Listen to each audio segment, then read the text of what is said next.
Hey y'all, welcome to the Team LocoFit Roundtable, hosted by me, Laurin Conlon, owner of Team LocoFit. Each week, I'm joined by one of our coaches to dive headfirst into the nutrition, training, mindset, and coaching strategies we use with our clients. If you loved the show, please subscribe, leave us a review, tell a friend. You know the drill. And for more information about coaching, the programs we offer, and additional content, visit teamlocofit.com. All right, and we are back, and I'm with Coach Sam. Hello. Hey. So sadly, we're not together again. That was super fun when we got to do it in person. I loved those podcasts, and I just love doing the in-person podcast. It was just so fun with us. But soon, another time, we'll do it next time I see you. But this week, we wanted to do, they kind of build on each other. They're distinct, but they definitely build. So we wanted to talk about the first one, which was goal setting, and some cool research that I've been looking into. And then we're going to talk about, working through adversity and adjusting your goals that way. So they're distinct, but they definitely go together. So listen to this one first, and then you can go and listen to the second one. If I sound a little nasally, sorry guys. My allergies are flaring up like the pollen. I don't know, like overnight, just decided to go wild. So hey, here we are, all good. But if I sound... It's cute. It sounds good. Oh yeah, thanks, Sam. We'll go with that. It's so... We'll spin it that way. So first of all, I've been reading this really awesome ebook. It just came out from Dr. Mel Davis on Renaissance periodization. So if you guys want to check it out, we will link that in the show notes. It's a really awesome ebook. She's amazing. She's been on this podcast actually. Really, really smart chick. And she breaks things down in a really awesome way. And it's basically an ebook about goal setting and how to actually develop effective habits. And a lot of these things are things that we do with our clients. But this was just a really, really cool part that she made a distinction on. There's so many parts to understanding goals and the different types of goals. And there's so many facets that I'm not even going to touch because, first of all, I think you should go get the book. But this little part, which distinguishes being a beginner or somebody who has knowledge in a particular area, I think is so important. Because oftentimes we just kind of make blanket statements, when it comes to goals. A lot of times you hear people say, set small goals, right? Or, other people say set big goals and don't have a plan B, right? Like those, I feel like those are the two camps, right? Like, oh yeah. Yeah. Without much distinction. Yeah, absolutely. We're just the basic, set SMART goals, but the specific and time and all that, which they're all great. All of the things you just said are great strategies, but it's very much going to be dependent on where you are in your journey for what those goals look like and what's applicable to you. Yes. So when you talk about SMART goals, this is an acronym that's been coined, and basically it's specific, measurable, attainable, relevant, and time limited. So it's a really good way to, look at this lens at a goal. So it is a little bit more realistic. And everybody knows, okay, you have to create self-efficacy to create success, and we'll kind of touch on that more in the next podcast. But this particular podcast, I wanted to just focus on one thing. So if you are somebody who has experience in your goal area versus you're a beginner in your goal area, we're going to walk through some stuff with clients because this is super, super important. So experience in the area. You could be experienced in, health, fitness, dieting, whatever, right? Say you've been, really active for years. But now you decide that you want to go do something very particular that's different. So for me, I've obviously been in the fitness industry for many years. I've competed, I've coached, I've gone to school, I've done all this. I decided last year to start jiu-jitsu. That is fitness related. It's athletic related. I have done nothing in my entire 28 years of living that has resembled that ever. So I am a complete novice. Yes, I am physically active. Yes, I exercise. Yes, I know how to move my body. I have some flexibility. I have power. None of those things help once you learn how to do it, but I'm a complete beginner in that area. If I decided though that I wanted to go on a diet, I want to lose 10 pounds over the next 3 months, set these goals. I'm advanced. I've dieted a lot in my life. So it's not about the area. It's more about, okay, what is this specific goal that we're getting into? So I want people to realize that it's okay to be a beginner in a certain thing, even if you're really good at other stuff, right? Yeah. So I want to make that distinction very, very clear that you need to really detach and say, okay, am I advanced here or am I a beginner? And if you are a beginner, that's fine. But you don't think that you're advanced when you're not, and vice versa. Don't think that you're a beginner when really you should be doing more advanced type goals, right? Yeah. What's something that, like, would you, like, when you did your competition, right? Like, obviously you've been super active for a very long time. Right. But when you decided to do that, it was totally different. Oh yeah, I had no idea what I was doing, and that was terrifying. And I think it's a really important distinction to make. And I like how you said, like, you have to really be honest with yourself. Am I a beginner here? Because if you're under that assumption, or you're too afraid to admit that you don't know what you're doing, you're not going to take the steps that you need to, that are going to be more in alignment with where you actually are. And you're going to start from point D or, you know, Z, as opposed to starting from A. And I think what comes to mind for me right now is pregnancy. Like, I've never been pregnant before. Like, prenatal fitness is something that I'm not familiar with. My body is not the body that I've been training for the past, 8 years.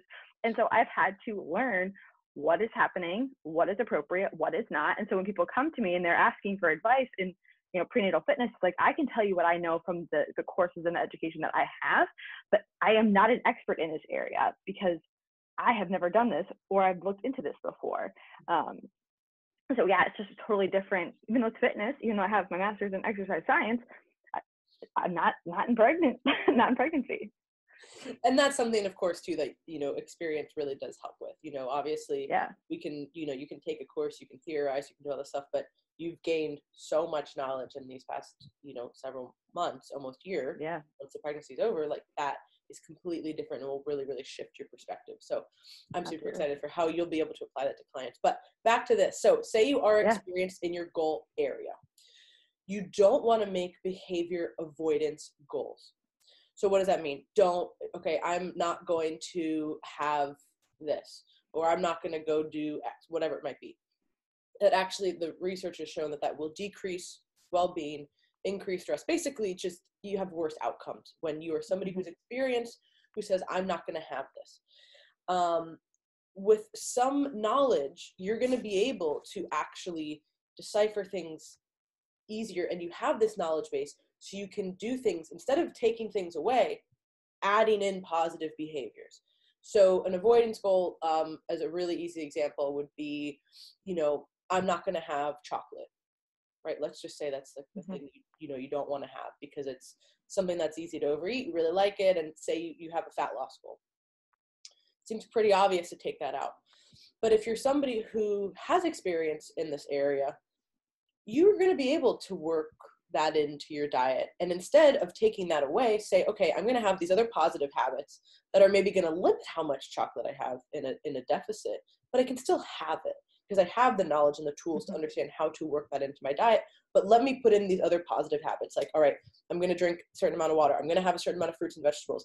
And, I'm going to hit these types of, fiber. So obviously everything has to be more balanced. And that's where we see a more advanced approach in this specific case to a diet. And you can also be very specific with goals when you are experienced, right? So if you are somebody who has experience in an area, don't be afraid to be very specific. Don't be afraid to really narrow down stuff. Instead, we'll take that example again of me, somebody who's dieted a bunch. If I decided to go on a deficit, if I'm just like, maybe I'll just cut back a little bit.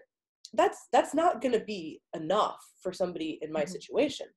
I'm going to need to be much more specific with my goals. Okay, this is how I'm going to do it. This is what has worked before. This is what works with evidence-based dieting practices, and set very attainable, realistic, the smart kind of analogy. And I can be specific with that goal because I have that baseline information. So I just want to make that distinction too. I think the most important thing that I learned about this was the not taking the negative stuff versus the positive outcomes, right? And it's pretty much flipped with the beginner. And this is what we work on a lot with clients, especially people who are, again, beginners in their own area. Specific outcome goals are very overwhelming when you don't have any background knowledge or information in a topic. And we see this with a lot of people. So this is where I think a lot of people in the fitness industry can get the idea of what diet is best misconstrued. So, you always hear everybody saying, oh, it's just CCO. You just track your macros. You should figure it out. Those people, again, the people who are championing this are people who are advanced in their arena. It makes sense to be able to do that. We'll go back to the chocolate example. It's easy for me to be able to have a little bit of that and alter the rest of my diet to fit that in. It's not easy for somebody who doesn't have any experience with, understanding what's in their food, understanding calorie measurements, tracking things. Like, that is so overwhelming. Portion sizes, just in general. Yeah. What is a protein? Like, you know what I mean? There's a lot of people who still, peanut butter is protein, right? Like, that is literally still a thing.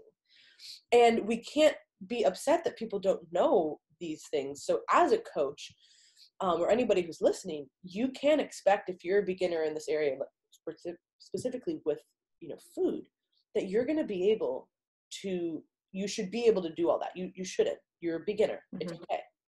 And that was actually, that was the biggest thing that I learned from my research, really, was like it just like slapped me in the face. Like, wow, people were successful on both diets. And not that I thought that they were going to be unsuccessful, but I thought, again, you hear all these things and, you have this idea, or at least I had a very narrow vision back then of, oh, hey, tracking macros is a better idea. Like, meal plans are not great. Like, they're really restrictive and they're this, that. And I saw all these benefits with the people in the meal plan group. Not everybody. Interesting. The people, and now I know this because I understand it better. The people who, because when you do research, it has to be randomized. So people couldn't pick what group they wanted to be in, obviously. So we had people come in who had all different levels of fitness. So the people who had no food education succeeded very, very well on the meal plan. And those same people did really awful with macros. The alternate was true. The people who had food education did terrible on the meal plan. They were miserable. And the people who had food education, who were put in the macro group, succeeded great. Of course, that was, that's random. And it's not not something that I can publish in the paper. But that's more of like when I got to talk to everybody, and that was really where all the benefits came from, for me at least, was being able to learn from that. And it makes so much more sense now because they were beginners, and it was too overwhelming. And I didn't know what words to use scientifically at that point. Now I do. And we see that all the time with clients. And we've really changed our approach because, yes, tracking macros is great. That is something that we use with a lot of people. But it's not the only thing. And it's certainly not the first thing that we do with clients anymore. Yeah, absolutely. Yeah. And I think it kind of goes back to what you were talking about knowing where you are in the process and where you are as far as being experienced or being a beginner, because even someone with some food education, if you're not doing certain habits first to fast forward to tracking macros and hitting these goals, you're setting yourself up for failure because you don't have the concepts necessary to track successfully, to choose the foods that are going to be beneficial to your overall health and attaining that goal. So if you don't know exactly, like, if you don't know your protein sources, you're not eating protein. If I'm going to say, okay, you have food education, all right, let's start you off at 150 grams of protein a day, and you haven't been eating protein at all, even though you're educated, even though you have experience, that is going from 40 grams of protein to 150 grams. That's not going to be attainable. It's going to be overwhelming. It's setting you up for failure. And so, again, framing that context, I think that it's so fascinating that beginner to advanced area or experienced area, in, like, again, framing it in the context of the situation. Yeah. And so when you have a specific outcome goal for people who are beginners, you want to limit those because basically there's a lot of pressure now in the decision making. And when we have less pressure, we're actually going to be able to develop better strategies for people. So what Dr. Bell talks about in the book, and a lot of the research backs, is for people who are beginners in the area to have a learning goal. So having a learning goal of, okay, I'm going to start looking at portion sizes. I'm going to start tracking some things so I have an understanding. I'm going to just start writing down what I'm eating every day, right? Like, that's where you could be too. And that is not anything that's bad, because if you actually look at it and you say, okay, for the next 6 months, I'm dedicating myself to this. And whereas a lot of people would say, all right, I really want to go back to that same example of the advanced person, me, I want to lose 10 pounds, right? little bit easier for me to have that on a more condensed timeline. I don't really need a learning goal. I can have a very specific outcome goal. I know how to do this. For somebody who's new to this, setting that learning goal first, okay, I need to understand portions. I need to understand what, the food is broken down into. I need to understand how to track and when to eat and kind of all these things and pairing foods together and how to make these meals. You do that for a month or two, and then you actually engage in a deficit, you're going to be really successful. And this is what I've, one of the worst things about, the weight loss literature is, of course, the weight regain issue, which is what I became so obsessed with in grad school. And because people use these bad dieting practices, it's not the fact that it's a diet that's the problem. It's the dieting practices. And I will literally plant that flag forever. Like, that is not a movable thing to me. It's not the diet industry. It's not the fact that it's a deficit. It is the fact that people are using the wrong methods. You can say that obviously is the industry or whatever. I understand. But you can't demonize the diet. You have to demonize the practices. Well, I don't want to demonize anything, but you know what I'm saying? Like, the practices. If you're gonna. If you're going to pick that one. It's not necessarily about the actual calorie deficit or choosing to eat certain foods. It's the way that people implement these things, and they don't have these learning goals. And if they're beginners, they go to these really advanced ways of doing things, and then they fail, and then they gain more weight, and then they say, oh, it was the diet's fault. No, it was the way that you set this up. So the one thing that we talked about with the advanced people, beginners tend to do very well with avoidance goals, because it's harder to do something right than to avoid something. And that's what, there's, like I said, really want you guys to get this ebook. It's so fascinating. It's fully cited. It's written very, very easy to understand, like the language. It's awesome. But think about it. And we've had clients who are in a situation like this. And, just as an example, a lot of people have, really like soda and like full calorie soda. And it's a really common thing that people, especially when they're starting a health, journey or hire a diet coach, like that is a thing for them. And they're like, man, like it's a habit, it becomes a habit. You just go for it and you have several a day. And that's, I don't even know how many carbs there's in a real soda, but I think it's a lot. Like, it's a lot. It's a lot, right? And if you're drinking a few of those a day, that's a lot of carbs, and there's no nutritional value there. And likely you're having some kind of a spike and then a crash. And, there's a lot of issues here, right? Now, for somebody who is an advanced person who has had lots of nutrition training and understanding and food education, they're like, hey, I know that it's just a bunch of sugar, but I really like a soda every now and then. Cool. Just same, that goes back to the chocolate example. I'm not going to argue and say you should have tons of chocolate every day in your diet, but can you have a little bit? Sure. Right. So could you have 2 sodas a week with a meal? Oh, yeah, no problem. Yeah. But to the beginner, saying that is just, it's not going to happen, because guess what? They've had this lifelong issue, whether it's a year, 5 years, 10 years, where they're like, hey, I have 4 sodas a day. And it's like, all right, that's where we need to say, okay, we need to avoid, again, I understand cutting it out completely might not be possible, but setting an avoidance goal there is going to be useful, because it's something very tangible that somebody can work off of and say, all right, I'm going to change this behavior right now. And then eventually I'll be able to work this in. But right now, it's setting them up for failure when they know, okay, I don't want to have this. I know that I don't have a lot of regulatory behaviors around this quite yet. I would like to in the future, but I don't. So what do we do about it? Okay, let's maybe not have this for right now. And at some point we can bring it back in. And I think that that's something that people really shy away from, because they're like, oh, no, you should be able to have whatever you want at any time.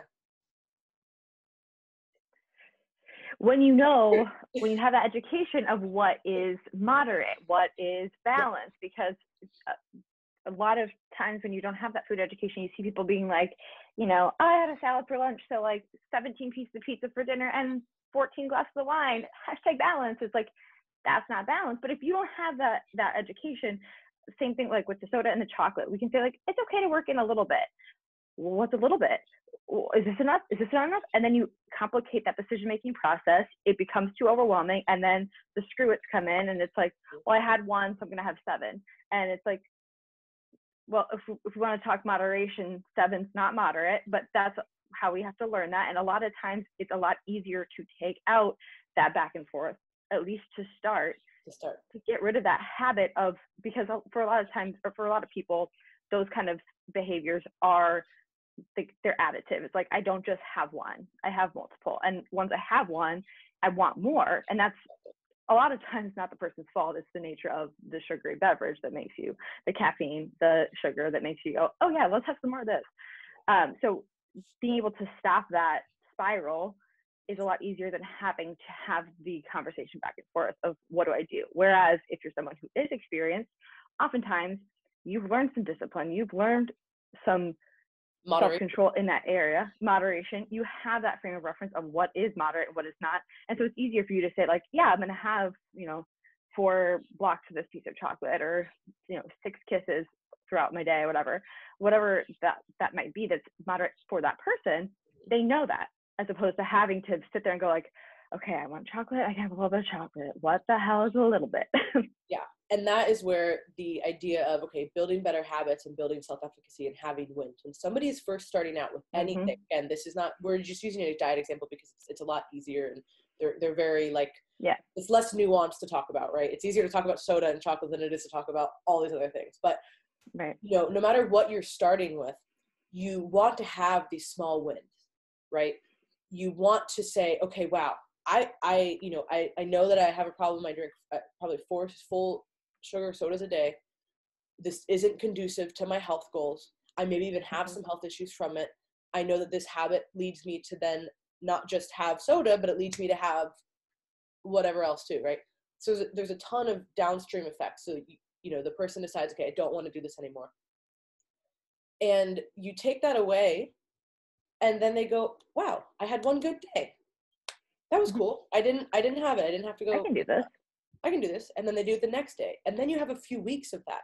And then all of the other positive things that happen from that one small change. There's a book called Atomic Habits, if anybody's ever read it. It's really good. And it kind of plays on some of this stuff. And basically, the small changes that we make are really often the most important ones. And it doesn't seem like it would be. Like, hey, take out soda. Somebody would be like, well, how's that going to change my whole life? Maybe not your whole life, but it's certainly going to change the trajectory of what you're choosing to eat and how good you feel and other stuff. Now you're probably having more water, or let's replace the soda with water. Yeah. Why don't, instead of, if you go and you get a soda every time you go, you have to get soda every time you go and eat at this certain, fast food restaurant. Maybe like, we'll just take out this whole stimulus, and then maybe you'll want this less. And then now you learned how to cook this meal. So there's all these positive things that can happen from it. And it's not to say you can never have a full sugar soda ever again in this little tiny small situation. But it's more about, okay, we're setting up somebody to win. It's, again, harder to avoid doing something than to just kind of say, all right, I'm not going to do this. And then we just move forward. And then eventually you build up enough good habits. Sorry, not that you avoid, it's harder to do something right than it is to avoid it. I said that wrong. I was like, wait, did I say that? I'm trying to think about this week. Doing something right. So in this situation, okay, I'm only going to have 1 versus 4. It's easier to just be like, all right, I'm not going to do this at all. I'm taking away that stimulus. I'm not even thinking about it. Like you said, you're just not even thinking about it. You're not stressing about it. Oh my gosh, can I have it today? It's just not going to do this right now. And I'm going to replace it with another quality habit. And then all these other things happen. Yeah. So it's really, really interesting. There's so much research behind this, but again, I hadn't really, I feel like we intuitively know this stuff sometimes, or at least I did and I know you do too, just from coaching people and seeing what works. And then also, like I said, my research, but it was really cool to read about it. And I was like, wow, I don't feel like enough people actually position their goals in a way that makes sense this way. I know I certainly haven't before, like going back to the jiu-jitsu example. I'm like, oh, I'm athletic. I've been working on my whole life. I should be able to do these things, right? And it's like, it's not even about that. Like, that is the smallest part of it. Like, when you're good, being physically superior to somebody who's also good is certainly beneficial. And I certainly could hold my own a little bit better because I had a physical base versus, some of the other chicks who come in who don't know how to do jiu-jitsu and they don't train. So there's like 2 things. But it certainly never made me any better at understanding the foundational principles of things. And if I were to be upset about that, I'm not going to really get anywhere. So I have to say, okay, just because I work out means really nothing to to where I'm at in the grand scheme of the first few years of me doing this. So I need to take a step back and, you know, have these learning goals and understand small situational things that I can do, and not look at somebody who is a top level person and be like, well, why am I not doing that? You know, like that's just, and how often do we do that? You know, we see somebody, you know, they're, you know, oh my God, look at this person's body. Like, it's amazing. How do they do that? And then you follow what they're doing. You're like, they barely, like they, you know, they maybe train kind of a few days a week. They kind of eat. They've been doing this for 15 years. Yeah. Like that's a thing. Like, it's not because they just were doing these mediocre workouts and can kind of maintain. Like, it's a lot easier to maintain once you have this base. Yeah. So I just want people to really understand that, you know, take a step back, whatever goal that you're setting for yourself, really analyze, okay, am I a beginner or am I more advanced in this? And don't lie to yourself either way. And the one thing too is, you know, everybody always talks about, you know, don't overshoot your goals, you know, make sure that they're small, make sure that they're manageable, but also don't undershoot either. Yeah. Because if you're making it so easy on yourself, you're going to get bored. You're going to be like, well, I don't really need to like put too much effort into this. So it needs to be challenging enough that you know, want to actually do it and that you actually feel competent and you're growing from it, and you're making those changes. But also, you know, it has to be within reason, you know, and I think I think we've kind of nailed that part down for a lot of people. Most people understand, okay, yeah, I got to make this reasonable. Not everybody. But don't overshoot and don't undershoot. There's so much with goal setting and just habit building. It's very fast. I love this stuff, but I think that it's really important to understand this distinction and make yourself more successful. Yeah. So yeah, it's really cool. Anything else to add? Yeah. No, I think it's awesome. I think that, like you said, it might seem intuitive, but also there are so many blanket statements out there.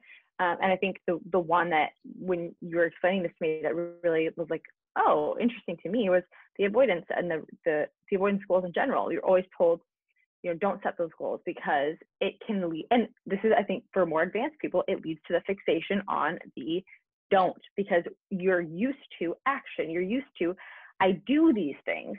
So when we say, don't do this, it's like, don't. And it then becomes that, and our brain is really bad at recognizing like the don'ts and the nots and the no's. And so it's like, don't eat chocolate. Eventually it's like, eat chocolate.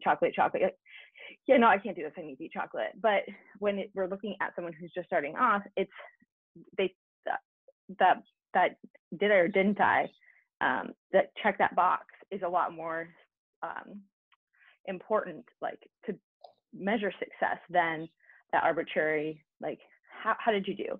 Like, we need to be able to say, like, did I or didn't I? And that makes sense, and it's really fascinating. Yeah, it's one of the most, I think, important things that I got from that, for sure. And again, we were just using the chocolate and soda as a very small example.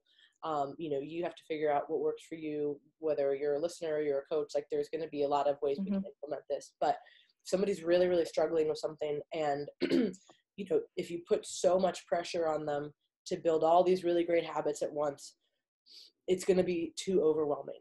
So the same way that if somebody has never paid attention to their food, tracking their macros is overwhelming. So the same thing goes for this, you know. And yeah, I'm the most of the people who are talking about this say it in a good intentioned way, right? You know, you shouldn't have to avoid things for the rest of your life, because that could be an issue, right? And yeah, you want to have a soda every once in a while, you want to have chocolate every once in a while, but when you're first starting and you're continuously hitting these roadblocks, it's like, let's get a few wins, let's make it a little bit easier on you. And that is why people do thrive on more structure, like a meal plan, or like a set list of foods, or, you know, more examples, or you know, hey, let's eat at these times. You know, that doesn't have to be the perfect solution for everybody, but if somebody's really struggling or they're eating haphazardly, it's like, hey, like, let's eat at these 3 times and let's see how that goes. Like, taking out that guesswork, and it's not making them reliant or making them like a person who can't have a thought for themselves. It's just simply setting them up for success. And then eventually, you can't do that forever. If you're working with a coach for 3 years, they shouldn't be like, oh, still can't have soda. Like, no. Right. That's where that becomes a little ridiculous. But if somebody's just starting out and that happens to be an issue for them, let's just remove that whole stimulus Let's remove all those thoughts and let's move forward with something positive that you can actually hit. And then that will trickle down to all these other positive things. Yeah.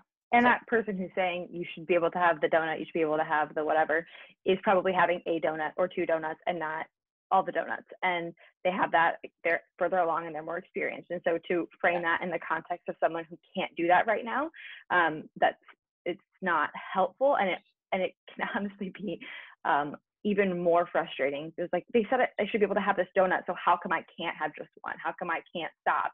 And it can be lower that self-efficacy as opposed to saying like, oh, balance, like not, people with food education forget that.